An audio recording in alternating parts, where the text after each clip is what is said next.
আল্লাহ রাব্বুল আলামিন 1 2 3 4টা কসম কে বলেন, তিনের কসম, জৈতুনের কসম, তুলসীর কসম, নবী গো আপনার দেশের কসম কে বললাম আমি মানুষকে সব থেকে সুন্দর বানাইছি।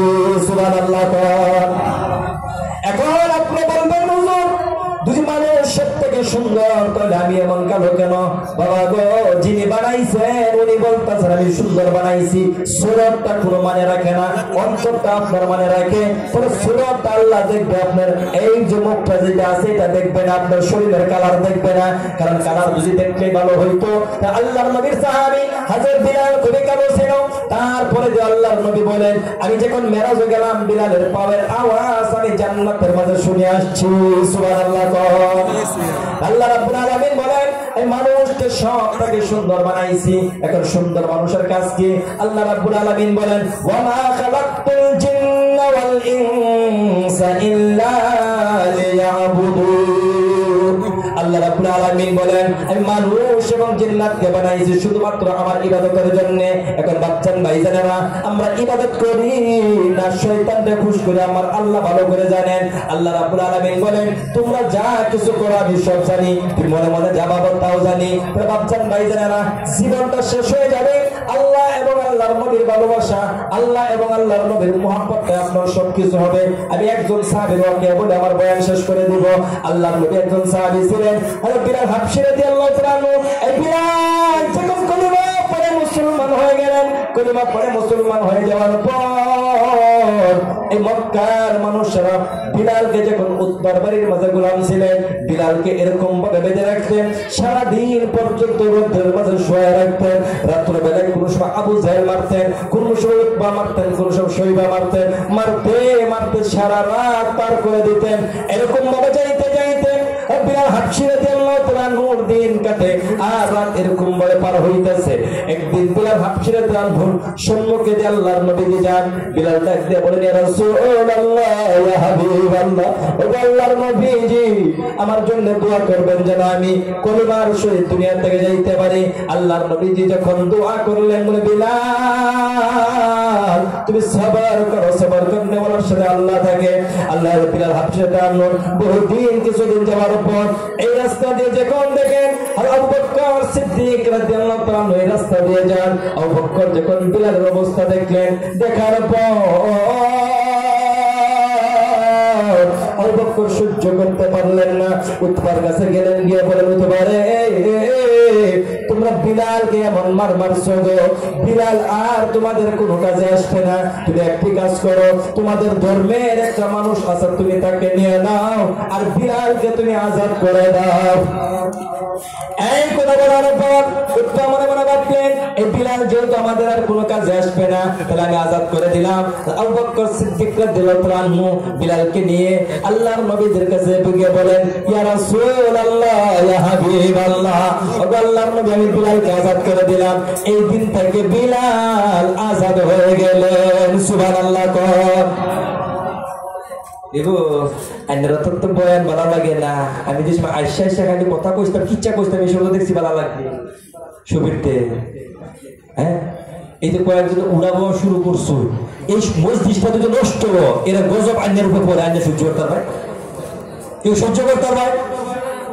এই অত কষ্ট করার পর 2 মাস ধরে কষ্ট করতেছে যুবক ভাইয়েরা, কষ্ট করে মেহফিলটা সাজায় আর এই দিন পর্যন্ত আনছে, দিন রাত 24 ঘন্টা কষ্ট করছে। আর আপনার এরকম কি কাম আছে যারা আপনি উঠিয়া বাড়ি যাওয়া শুরু করছেন? 1 ঘন্টার সময় তো আপনারা আমার দেশ চান না, 1 ঘন্টার সময়ের মাঝে থেকে আপনারা যেন উড়াবাও শুরু করছেন। এই মসজিদ যদি নষ্ট হয়, মসজিদের যদি ক্ষতি হয়, বাবা আপনার উপরে দিয়ে আল্লাহর গজব করে যাবে, আপনার উঠবে। সব বস্তু দিনের বস্তু নিয়ে ঠাট্টা করবেন না। আমাদের বর্তমান অভ্যাস এরা মসজিদের মাঝে হাসি ঠাট্টা, সবার মাঝে হাসি ঠাট্টা, ফাংশনের মাঝে যাইব বেড়া বেড়ি 4 জন যাইবে দেখার থাকবো, এটা কেউ অসুবিধা নাই। হেনে তুই গান তুই ভালো না লাগে তুমি ও করবো আরেকবার বেরিয়ে দেখবার লাগে, আইনে ভালো না লাগে না তো বইতে বলবো অল্প সময় বলবেন। আমি তো কইছি কেন 1 ঘন্টা পরে যাই আমরা, আমি শেষ করে দাও। আমি দিন বলে বয়ান করছি, আমার কিন্তু সারা রাত বই থাকবার আমি আছি, মানে যত সম্ভব চাচা কিচ্ছা কইছি আশা আশি করছি এই সময় সুতো আমার বানা, আর যেমনি বয়ানও লাগলাম মন আস্তে আস্তে উড়া উড়া লাগবে।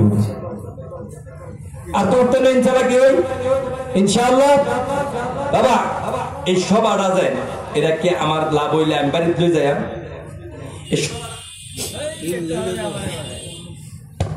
এসব আড়াতে বুঝি উন্নত মসজিদটা কার হইব আমরা মহল্লা মসজিদের মানুষ এই মহল্লার মানুষই উঠতে যাওয়া শুরু করি তারা এরকম কাম বাইসে যেতেছে রাইট কি বোঝা যেতেছে মনে কর কাম দুনিয়া মাঝে করুন যেত যাই হোক আল্লাহ রাব্বুল আলামিন তাদেরকে বুঝদান করুন সবাই বলেন আমিন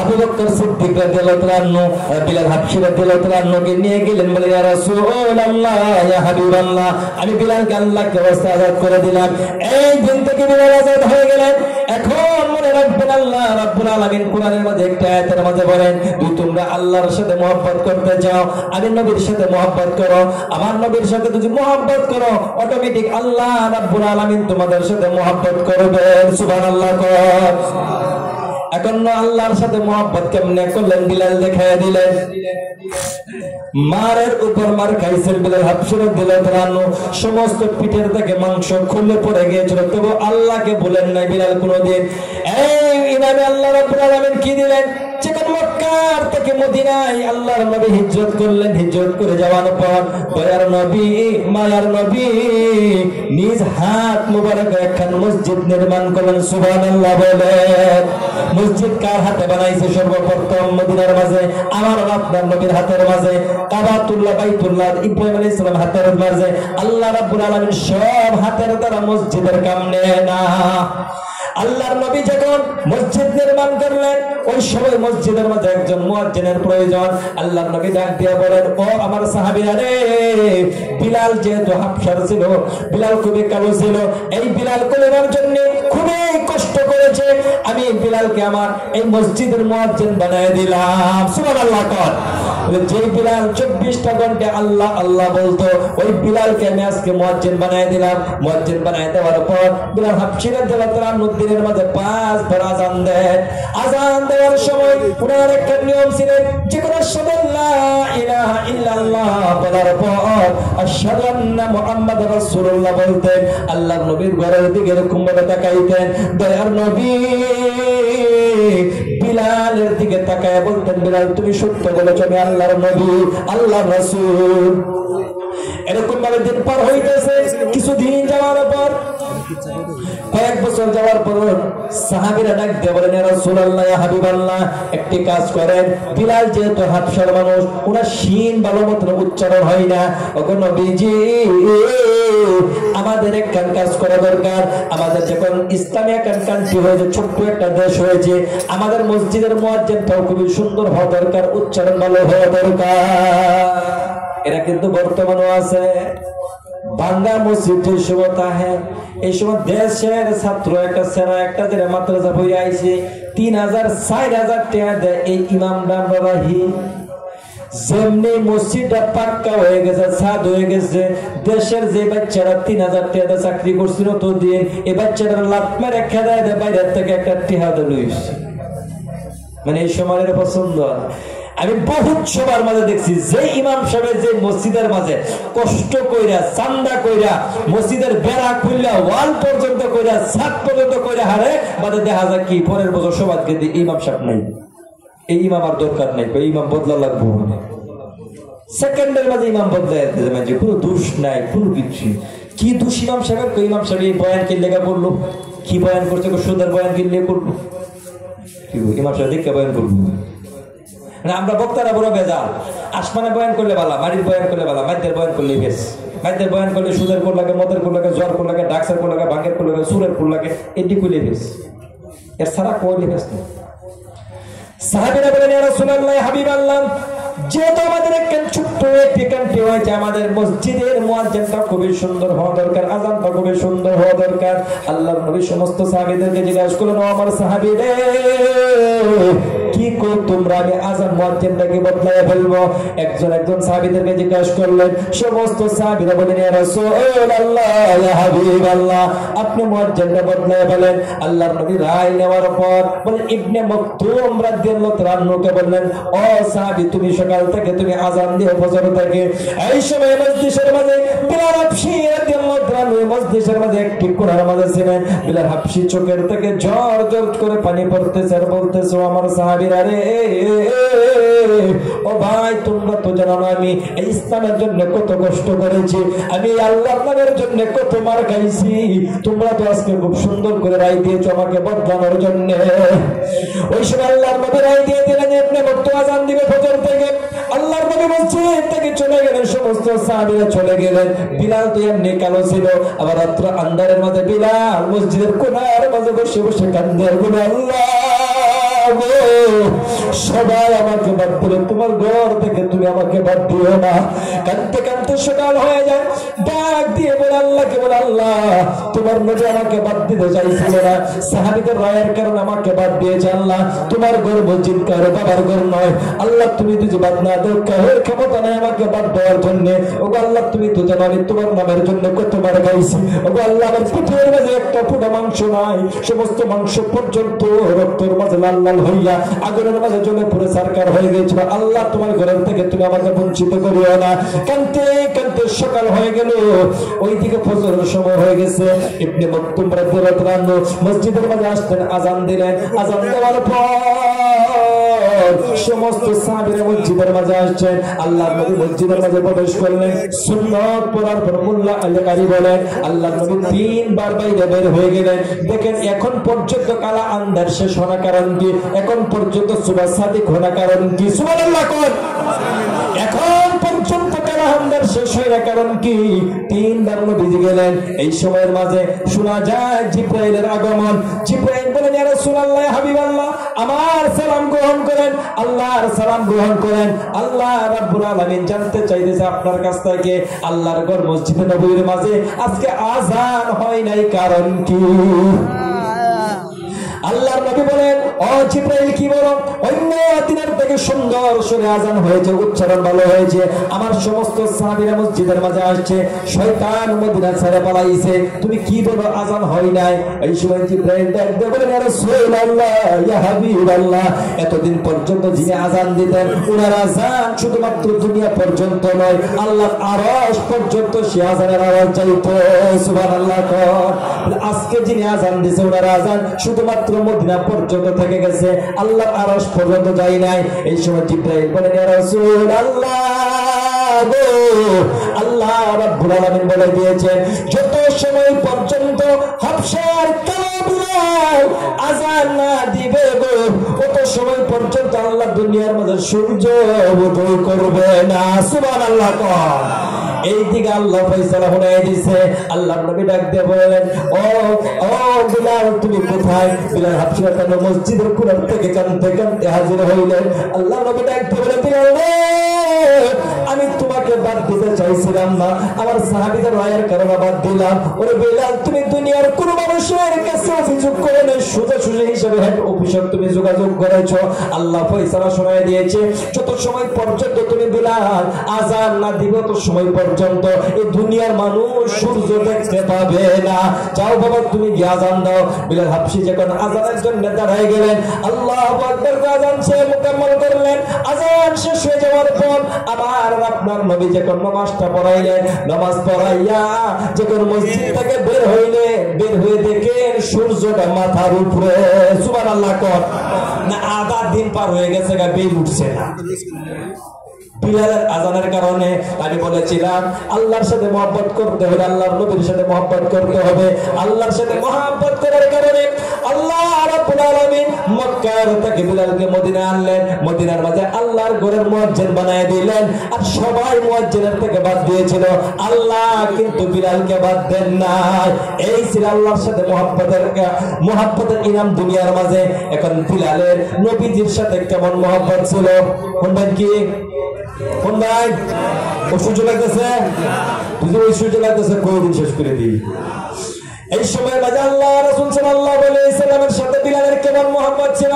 আমি আগেই বলছিলাম বিলাল যখন আযান দিতেন আশহাদু আল্লা ইলাহা ইল্লাল্লাহ বলার পর যখন আশহাদু আন্না মুহাম্মাদুর রাসূলুল্লাহ বলতেন, আল্লাহর নবীর ঘরের দিকে তাকিয়ে দেখতেন যখন আমার নবী, দয়ার নবী, মায়ার নবী দুনিয়ার থেকে চলে গেলেন, বিলাল একদিন আযানের জন্য দাঁড়িয়ে গেলেন। দাঁড়ানোর পর যখন আশহাদু আল্লা ইলাহা ইল্লাল্লাহ বলার পর আশহাদু আন্না মুহাম্মাদুর রাসূলুল্লাহ বলে যখন নবীর ঘরের দিকে এরকম ভাবে তাকাইলেন, তাকায় নবীর চেহারাটা দেখতে পাইলেন না, বিলাল বেহুশ হয়ে জমিনের মাঝে পড়ে গেলেন। বিলাল বেহুশ থেকে ওঠার পর সাহাবীদেরকে বললেন, আমি আর মদিনার মাঝে থাকবো না, কারণ আমি যখন দেখি মদিনার মাঝে আমার নবী নাই, আমি যখন দেখি নবীজির মুস্তার মাঝে দাঁড়াইয়া আবু বকর নামাজ পড়ায়, আমি বিলাল সহ্য করতে পারি না রে সাহাবীরা রে, কারণ আমার কেউ ছিল না, আমি হাবশার থেকে আসছিলাম, আমার বাবা মা কেউ ছিল না, আমি আমার নবীর কাছে সবসময় থাকতাম, আমি সহ্য করতে পারবো না, আমি মুলকের শাম দেশের মাঝে চলে গেলাম, আর মদিনার মাঝে কোনোদিন আসবো না। বহুদিন পার হয়ে যাওয়ার পর একদিন স্বপ্নের যুগে আল্লাহর নবী বিলালকে ডাক দিয়ে বলেন, ওরে বাবা বিলাল, তুমি কি আমাকে ভুলে গেছো? বিলালের চোখটা খুলে যাওয়ার পর বিলাল চিৎকার দিয়ে বলে, রাসূলুল্লাহ ইয়া হাবিবাল্লাহ, আমি আপনাকে কেমনে বলতে পারবো গো নবীজি? ও নবীজি, আমি বলতে পারবো না আপনাকে, আপনার জায়গাটা খালি দেখলে আমি সহ্য করতে পারি না, আপনার চেহারাটা দেখলে আমি সহ্য করতে পারি না। ওই সময় বিলাল একদম তেজ রক্তের গোড়া নিলেন, স্পিড একদম গোড়া নিলেন, গোড়া নিয়ে মদিনার জন্য রওনা হয়ে গেলেন। মদিনার মাঝে আসার পর জোহরের সময় আগে আগে মদিনার মাঝে বিলাল হাজির হয়ে গেলেন। নবীর পাগল, হাবশার থেকে মদিনার নবীর পাগল, ওই মুলকের সামনে থেকে এরকম ভাবে ঘোড়া দৌড়াইলেন। আল্লাহর নবীর রোজার সম্মুখে দাঁড়াইয়া বিলাল নবীকে সালাম জানায় কান্দে, বলে, ইয়া রাসূলুল্লাহ ইয়া হাবিবাল্লাহ, আমি কোনদিন আপনাকে বলতে পারবো না গো নবীজি, এরকম ভাবে কাঁদতেছে। জোহরের টাইম হয়ে গেলেন, সাহাবীরা মসজিদের মাঝে আসলেন। সাহাবীরা যখন মসজিদের মাঝে আসার পর বিলাল হাবশী রাদিয়াল্লাহু তাআলা আনহুকে দেখলেন বিলাল মসজিদের মাঝে। বিলালকে দেখে সাহাবীরা কান্না শুরু করলেন, ও বিলাল, তুমি আজকে বহুদিন পরে যদি মদিনার মাঝে আসছো, তাহলে একবার নবীর জামানার আযানটা তুমি শোনায় দাও।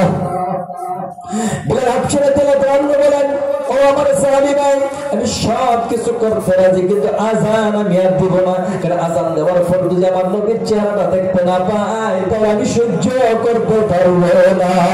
এই কথা বলে বিলাল কান্না শুরু করে দিলেন। সাহাবীরা দেখলেন যে বিলাল আযান দিবে না, একটা মানুষ দুইটা মানুষ আছে, হাসান হোসেনকে নিয়ে আসো। হাসান হোসেন যদি বলে আযানের কথা, তাহলে বিলাল নিশ্চয়ই আযান দিবে, কারণ হাসান হোসেন নবীদের কলিজার টুকরা নাতি ছিল। এমনি সময় সাহাবীরা ডাকতে বলে, হাসান রে, নানার জমানার কি আযানটা শুনতে চাও? বলে, হ্যাঁ। তো যাও মসজিদে নববীর মাঝে, বিলাল আসছে। বিলালের কাছে গিয়ে হাসান হোসেন শিশু বাচ্চা বিলাল কান্দে করে কান্দে আর বলে, বিলাল গো, আজকে কতদিন হয়ে যায় নানার চেহারা দেখতে পারি না, একবার নানার জমানার আযানটা শোনায়। এই কথা বলার পর বিলাল বলেন, আমি এখন আর মানা করতে পারলাম না, কারণ আমি দেখেছি আমার নবী হাসান হোসেনকে কতটুকু ভালোবেসেছিলেন, মুহাব্বত করেছিলেন, আমি আর না করতে পারলাম না। বলে, ঠিক আছে হাসান, তোমাদের জন্য আমি আযানটা দিব। এই কথা বলার পর বিলাল হাবশী আযানের জন্য দাঁড়ায় গেলেন। যখন বিলাল আযান দেয়, মদিনার মহিলারা পর্যন্ত কান্না শুরু